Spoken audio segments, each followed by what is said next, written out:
Hello दोस्तों, तो आप सभी का स्वागत है हमारे YouTube चैनल बड़ा कैरियर पर। तो पहले मैं कुछ अपने चैनल के बारे में बात कर लूं। तो हमारा चैनल है बड़ा कैरियर ऑफिशियल। ये जो हमारा चैनल है, इस पे हमारे यहाँ क्लास 9 से 12 तक के आपको वीडियो मिलेंगे। फिजिक्स, केमिस्ट्री, बायो, मैथ्स यानी ऑल सब्जेक्ट के वीडियो आपको उपलब्ध कराए जाएंगे क्लास 9 to 12। तो इसमें हम लोग आज जो बात करेंगे वो सबसे पहले हम लोग आज बात करेंगे फिजिक्स के बारे में। फिजिक्स के बारे में ये जो हम लोग बात करने जा रहे हैं फिजिक्स के बारे में, ये हमारा क्लास 11th का फिजिक्स होगा और इसमें बिल्कुल बेसिक से लेकर एकदम अंत तक किया जाएगा। यानी जितना भी सिलेबस आपका है, हर एक पॉइंट को इसमें कवर किया जाएगा। तो इसमें हम लोग जो फर्स्ट टॉपिक देखने वाले हैं क्लास 11th में, वो हमारा टॉपिक होगा यूनिट एंड डायमेंशन।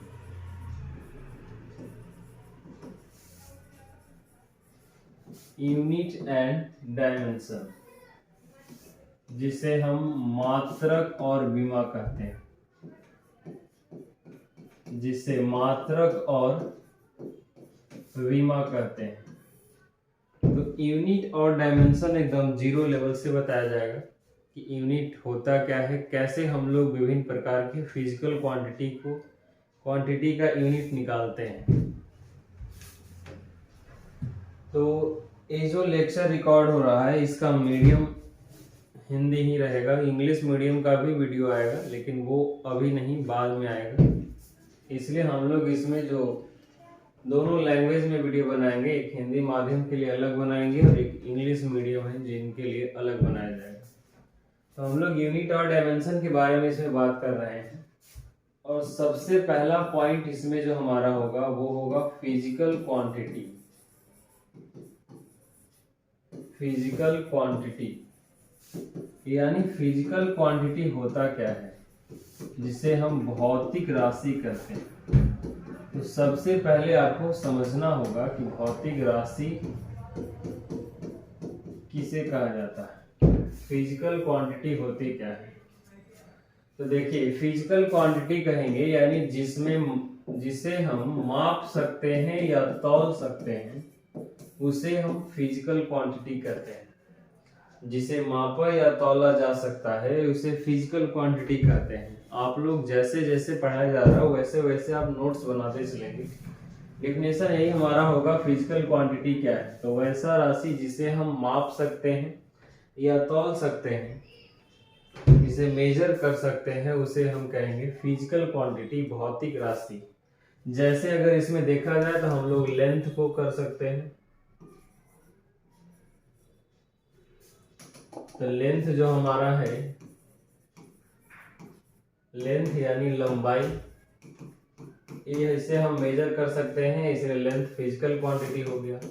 मास को हम मेजर कर सकते हैं यानी द्रव्यमान, ये भी हमारा फिजिकल क्वांटिटी हो गया। टाइम को हम मेजर कर सकते हैं, समय, तो ये भी हमारा फिजिकल क्वांटिटी हो गया। यानी जिसे हम मेजर कर सकते हैं वो सभी के सभी क्या कहलाएंगे, फिजिकल क्वांटिटी कहलाएंगे। यानी जिसे माप सकते हैं, तौल सकते हैं, वो सब के सब फिजिकल क्वांटिटी कहलाएंगे। एरिया हो गया, क्षेत्रफल हो गया, आयतन जिसको कह ले, डेंसिटी, घनत्व कह ले, ये सबको हम मेजर कर सकते हैं। और ये सारे जितने भी जिसे हम मेजर कर सकते हैं यानी माप सकते हैं, तौल सकते हैं, वो सब के सब क्या है, फिजिकल क्वांटिटी है बाबा। तो हम उम्मीद करते हैं आपको फिजिकल क्वांटिटी समझ में आ गया होगा कि फिजिकल क्वांटिटी है क्या। तो जिसे माप सकते हैं, तौल सकते हैं, वो फिजिकल क्वांटिटी होंगे। अभी इसमें थोड़ा सा और अगर हम बात करें फिजिकल क्वांटिटी के बारे में, तो फिजिकल क्वांटिटी के बारे में एक बात और किया जा सकता है कि फिजिकल क्वांटिटी को यानी भौतिक राशि को अभी एक्चुअली नया नया बोर्ड पर लिखा है, तो थोड़ा अगर इधर उधर राइटिंग हो जाए तो उसके लिए आप लोग एडजस्ट कीजिएगा। तो भौतिक राशि को पूर्णतः व्यक्त करने के लिए, पूर्णतः व्यक्त करने के लिए, व्यक्त करने के लिए दो चीज की आवश्यकता होती है। एक होती है मान और दूसरा होती है मात्रक। तो भौतिक राशि को अगर आपको पूर्ण रूप से व्यक्त करना है तो दो चीज का होना अति आवश्यक है, तभी आप उसे फिजिकल क्वांटिटी यानी भौतिक राशि कह पाएंगे। जैसे बाबू इसमें कहता है कि मान और मात्रक। आपसे अगर पूछा जाए कि आपकी लंबाई कितनी है, लेंथ, तो किसी बच्चे से पूछा जाए गया यानी कि लंबाई आपकी कितनी है, तो बच्चा बोलता है हमारा लंबाई 5 फीट है। तो अगर वो बच्चा का जवाब आता है 5 फीट, तो कोई बच्चा अगर कहे कि हम 5 लंबा है, तो इसका कोई मीनिंग नहीं निकल रहा है। लेकिन कोई बच्चा अगर कह रहा है कि 5 फीट है, तो इसका एक स्पष्ट मीनिंग निकल रहा है, हमें समझ में आ रहा है कि बच्चा कितना लंबा है, 5 फीट लंबा है, यानी स्पष्ट मीनिंग निकलना चाहिए, तभी हम उसे क्या कहेंगे, फिजिकल क्वांटिटी। तो भौतिक राशि को पूर्णतः व्यक्त करने के लिए मान और मात्रक यानी मैग्नीट्यूड और यूनिट का होना जरूरी है। तो इसमें जो हम देख रहे हैं कि हमारा 5, ये जो हमारा मैग्नीट्यूड हो गया, और ये जो फीट है वो हमारा क्या है, मात्रक हो गया। तो किसी भी फिजिकल क्वांटिटी को अगर पूर्ण रूप से आपको दिखाना है तो उसमें दो चीज होना जरूरी है, एक मान का होना जरूरी है और मात्रक का होना जरूरी है। अगर सिर्फ मान रहेगा तब भी वो फिजिकल क्वांटिटी नहीं होगा, और अगर सिर्फ और सिर्फ यूनिट रहेगा तब भी फिजिकल क्वांटिटी नहीं होगा। जैसे अगर कोई बच्चा कह दे कि हम फीट लंबा है, इसका कोई मीनिंग नहीं निकल रहा है, आप कितना फीट लंबा हो, ये सब चीजें अगर स्पष्ट रहेगी तो ज्यादा समझ में आएगी। इसलिए हम कह सकते हैं कि फिजिकल क्वांटिटी को पूर्ण रूप से दिखाने के लिए मान और मात्रक जरूर चाहिए। जैसे कोई अगर आपसे पूछता है कि आपने कितने घंटे पढ़ाई की, तो कितने घंटे पढ़ाई की, इसका मतलब क्या है पूछा जाएगा। अब आप कहेंगे एक पढ़ाई की है, एक का कोई मीनिंग नहीं है। लेकिन जैसे ही आप कहते हैं कि हमने 2 आवर पढ़ाई किया है, तो 2 आवर, इसमें 2 हमारा क्या हो गया, मैग्नीट्यूड यानी मान, और जो आवर है घंटा है वो हमारा क्या हो गया, यूनिट हो गया। तो हम कह सकते हैं कि फिजिकल क्वांटिटी को पूर्ण रूप से दिखाने के लिए मान और मात्रक दोनों की आवश्यकता होती है। हम उम्मीद करते हैं कि आप यहाँ तक समझ चुके होंगे। तो अब हम लोग आगे बढ़ते हैं इसमें। आप इसको ऐसे ही लिखते चलिएगा, फिजिकल क्वांटिटी है क्या। तो फिजिकल क्वांटिटी यानी वैसा भौतिक राशि जिसे मापा या तौला जा सकता है वो फिजिकल क्वांटिटी होगा, भौतिक राशि कहलाएगा।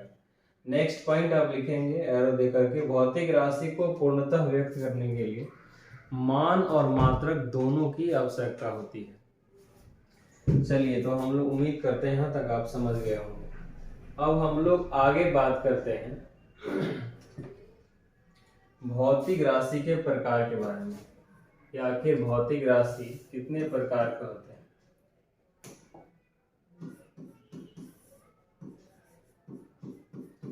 तो भौतिक राशि के प्रकार, भौतिक राशि के प्रकार यानी types of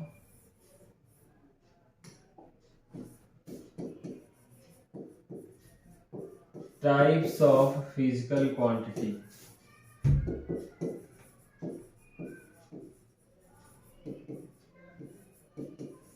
types of physical quantity, भौतिक राशि के प्रकार। तो भौतिक राशि हमारा बाबू मुख्य 2 प्रकार के होते हैं। एक होता है आधारी राशि, आधारी राशि, और दूसरा हमारा जो होता है बाबू वो होता है व्युत्पन्न राशि, व्युत्पन्न राशि। आधारी राशि को ही आगे जाकर के इसको मूलभूत राशि कहा जाता है। इसे आप लिख सकते हैं मूलभूत राशि, मूलभूत राशि यानी ये जो हमारा है वो basic quantity, basic quantity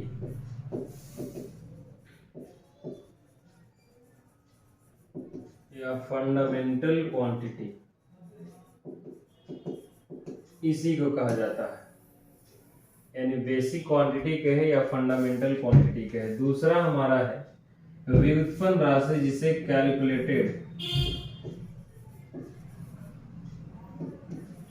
calculated quantity या डिराइव क्वांटिटी भी कहा जाता है।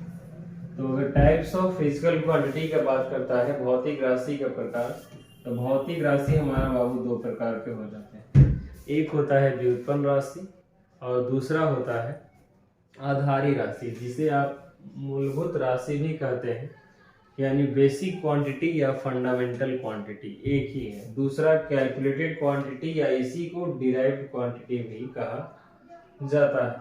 तो अब हम लोग समझते हैं इसमें कि आखिर बेसिक क्वांटिटी होता क्या है, हम किसे बेसिक क्वांटिटी कहेंगे।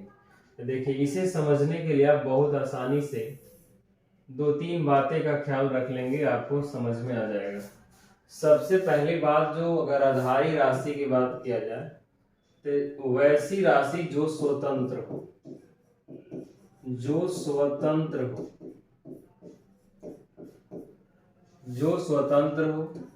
नेक्स्ट अगर इसमें बात किया जाए तो जिससे यंत्र से मापा जाता हो, यंत्र से मापा जाता हो,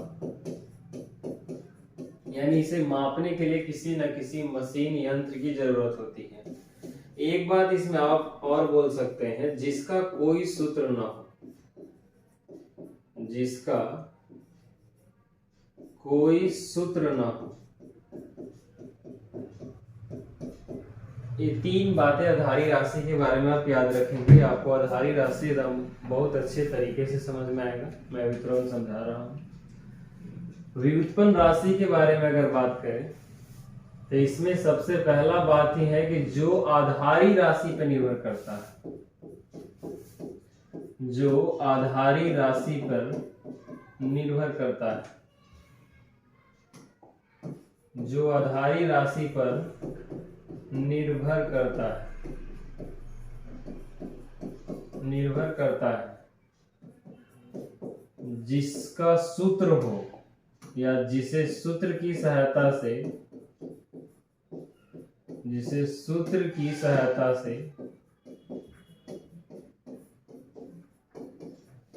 ज्ञात की जाती,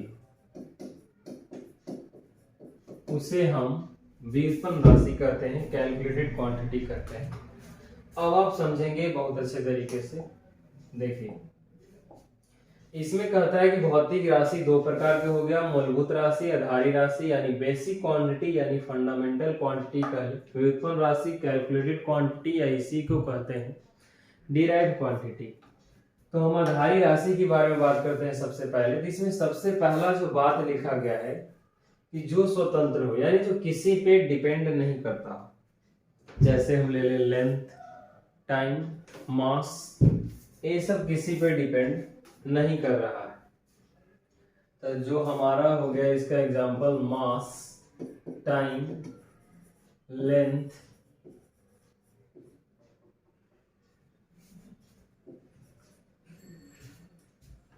लेंथ यानी द्रव्यमान, समय और लंबाई, ये तीनों के तीनों हमारा जो है वो आधारी राशि है। दूसरा अगर नहीं समझ में आया स्वतंत्र से, तब दूसरा पॉइंट पकड़ लीजिए, जिससे यंत्र की सहायता से मापी जाती हो। हम लोग मास मेजर करने के लिए क्या भी प्रयोग करते हैं, तराजू। वो एक प्रकार का क्या है, मशीन है, यंत्र है। टाइम मेजर करने के लिए क्या प्रयोग करते हैं, घड़ी, वो भी एक मशीन है। लेंथ मेजर करने के लिए क्या करते हैं, इंची टेप, वो भी एक पैमाना बनाया गया है। अब इस पॉइंट से भी हम समझ चुके हैं। करंट के लिए लेंगे तो भी हमारा मूलभूत यानी बेसिक क्वांटिटी हो जाएगा, फंडामेंटल क्वांटिटी हो जाएगा, क्योंकि उसे मापने के लिए भी क्या चाहिए, मीटर की जरूरत है। फिर कहता है जिसका कोई सूत्र ना हो। आप मास इक्वल टू कोई फॉर्मूला नहीं पढ़े होंगे, टाइम इक्वल टू कोई फॉर्मूला नहीं होता है, लेंथ इक्वल टू कोई फॉर्मूला नहीं होता है। ये सब ऐसे क्वांटिटी हैं जो पूरी तरीके से इंडिपेंडेंट है, किसी पे भी निर्भर नहीं करते हैं। तो इन चीजों को हम देखें इसमें कि हमारा ये जो है वो बेसिक क्वांटिटी क्या है, बेसिक क्वांटिटी। अब हम लोग बात करते हैं कैलकुलेटेड क्वांटिटी के बारे में। कहता है जो आधारी राशि पर निर्भर करता है उसे कैलकुलेटेड क्वांटिटी कहते हैं, व्युत्पन्न राशि कहते हैं, जिसे सूत्र की सहायता से ज्ञात की जाती है। जैसे अगर हम ले ले यहाँ बाबू क्षेत्रफल, तो अब पूछ दिया जाए क्षेत्रफल कौन सी राशि है, तो क्षेत्रफल का फॉर्मूला क्या होता है, यानी area equal to L into B, और एल हमारा क्या है लेंथ, और बी ब्रेथ यानी चौड़ाई। तो हम लेंथ मेजर करें या ब्रेथ मेजर करें, यानी चौड़ाई, लंबाई, चौड़ाई, ऊंचाई, कुछ भी मेजर करना होगा तो उसे हम इंची टेप से ही मेजर करेंगे। यानी जो हमारा ब्रेथ है, चौड़ाई है, वही एक तरीके से लंबाई हो गया, जो ऊंचाई है वही लंबाई हो गया। तो लेंथ हमारा कौन सा क्वांटिटी है, बेसिक क्वांटिटी है। तो इसमें तो बात वही कह रहा है कि जो आधारी राशि पर निर्भर करता है, तो लेंथ भी हमारा बेसिक क्वांटिटी है, ब्रेथ भी बेसिक क्वांटिटी हो गया। तो इसलिए हमारा क्षेत्रफल कौन सा क्वांटिटी हो जाएगा, कैलकुलेटेड क्वांटिटी, यानी व्युत्पन्न राशि। यह व्युत्पन्न हो रहा है, इसको डिराइव किया जा रहा है, फॉर्मूले की सहायता से इसे लाया जा रहा है, इसलिए क्षेत्रफल कौन सा राशि हो गया, व्युत्पन्न राशि हो गया। अब अगला अगर इसमें हम बात करते हैं तो दूसरा ले लेते हैं आयतन ले लेते हैं, ठीक है। तो आयतन इक्वल टू क्या है, यानी एल गुना बी गुना एच। आप जानते हैं इसमें लेंथ हो गया, ब्रेथ हो गया, हाइट हो गया, लंबाई, चौड़ाई और ऊंचाई, और तीनों एक ही जैसा बिहेव करेगा, लंबाई के जैसा। लंबाई जैसे मेजर करते हैं वैसे चौड़ाई मेजर करेंगे, वैसे ऊंचाई मेजर करेंगे। इसलिए तीनों हमारा क्या हो गया, आधारी राशि। और आधारी राशि की सहायता से ही जो निकलता है उसी को तुम क्या कहते हैं, व्युत्पन्न राशि कहते हैं। तो जो आधारी राशि पर निर्भर करता है उसे हम क्या कहते हैं, व्युत्पन्न राशि कहते हैं। इसलिए आयतन भी हमारा कौन सा राशि हो गया, व्युत्पन्न राशि हो गया। अगला अगर इसमें बात किया जाए पॉइंट, जिसे सूत्र की सहायता से ज्ञात की जाती है, तो देख रहे हैं कि अब इसमें क्षेत्रफल बराबर भी सूत्र है, आयतन बराबर भी सूत्र है। इसी तरीके से हम घनत्व निकाल सकते हैं, द्रव्यमान बटा आयतन, उसका भी सूत्र हो गया, तो वो भी हमारा कैलकुलेटेड क्वांटिटी हो गया। तो ये हमारा भौतिक राशि के प्रकार हो गया बाबू। अब इसके बाद हम लोग मिलेंगे अगले लेक्चर में, और अगर आपको वीडियो अच्छा लग रहा है तो लाइक कर दीजिए, अपने दोस्तों के पास शेयर कर दीजिए। और मैं कुछ बात और करना चाह रहा हूँ अपने ऑफलाइन क्लासेस के बारे में। हमारा एक कैरियर मेकर कोचिंग है, कैरियर मेकर कोचिंग है। कैरियर मेकर जो कोचिंग हमारा है, यह कोचिंग हमारा कुम्हरार में है, कुम्हरार पटना 26। और अगर सटीक लोकेशन जानना है तो एक बैठका बोलता है, बैठका पर कुम्हरार। यहाँ पे एक ओरेकल एकेडमी स्कूल है, वो मेरा ही स्कूल है। इसी में हमारा ऑफलाइन क्लासेस चलती है, कैरियर मेकर 9 to 12। इसमें क्लास 11th और 12th इसकी पढ़ाई हमारे यहाँ हिंदी मीडियम और इंग्लिश मीडियम, दोनों मीडियम का पढ़ाई अलग अलग बैच में होता है। तो अगर आप अभी 11th में हैं या फिर 12th का इस बार एग्जाम देने वाले हैं, तो आप कुम्हरार में रहते हैं या इसके आसपास रहते हैं, आपको हिंदी मीडियम की कोई कोचिंग नहीं मिल रही है, तो आप हमारे यहाँ एक बार आकर डेमो क्लास कर देखें। डेमो क्लास अभी चालू है, हर एक बैच का 9th का भी चालू है, 10th का भी चालू है, 11th का भी चालू है और 12th का भी चालू है। और अभी ऑफर चल रहा है, इसमें 5 सितंबर को लेकर के हम लोग कुछ विशेष ऑफर निकालने वाले हैं। और चूंकि यह हम लोग का डिजिटल बोर्ड पर पहला वीडियो रिकॉर्ड हो रहा है, तो अभी हम लोग इस फील्ड में मतलब डिजिटल बोर्ड पे नए नए आए हैं, तो कुछ दिक्कत या परेशानी का सामना हम लोग को करना पड़ सकता है। तो उसके लिए थोड़ा बहुत हम लोग और मेहनत करेंगे और जल्दी से जल्दी जो भी दिक्कत होगा उसमें हम लोग सुधार करने की कोशिश करेंगे। तो जो भी बच्चे ऑफलाइन क्लास करना चाहते हैं वो हमारे career maker coaching Kumhrar Patna 26 बैठका पर है। अगर आप नंबर लिखना चाहते हैं तो लिख लीजिए, ये एक हमारा नंबर है, एक और हमारा नंबर है,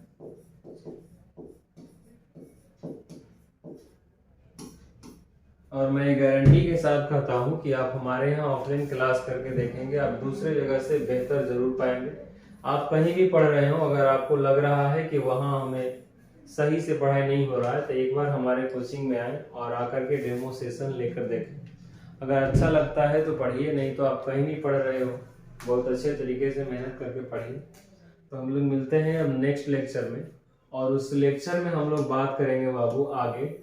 इसमें हम लोग टाइप्स ऑफ फिजिकल क्वांटिटी के बारे में बात कर चुके हैं, तो इसके आगे हम लोग और बात करेंगे कि कैसे हम लोग फिजिकल क्वांटिटी यानी जो हमारा बेसिक क्वांटिटी और फंडामेंटल, यानी बेसिक और फंडामेंटल दोनों एक ही है। दूसरा कैलकुलेटेड डिराइव्ड क्वांटिटी, इससे आगे बात करेंगे।